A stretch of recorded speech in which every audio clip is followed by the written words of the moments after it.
দেখেন আমি একটা সহজ উপায়ে কি করে ধুতি পরতে হয় আমি ধুতি পরতেছি। আপনারা দেখেন কিভাবে ধুতি পরতে হয়। অনেকে ধুতি পরতে জানে না।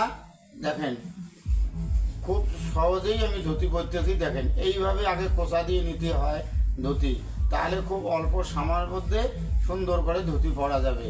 এইভাবে আমি কোঁচা দিয়ে নিলাম। দেখেন এই যে কোঁচা দিলাম, দেওয়ার পরে এই যে আমি ধুতিটাকে ভাগ করে নিলাম। খুব অল্প সময়ের মধ্যে ধুতি পরতেছি।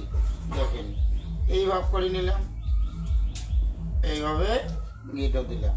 তারপর আমি ধুতিটাকে এই দিক দিয়ে নিলাম, এইভাবে দিলাম। তারপরে এটাকে আমি পিছন দিয়ে আবার দিলাম। দেখেন আপনারা দাদা, দেখেন আমাদের ধুতি পরা হয়ে গেল।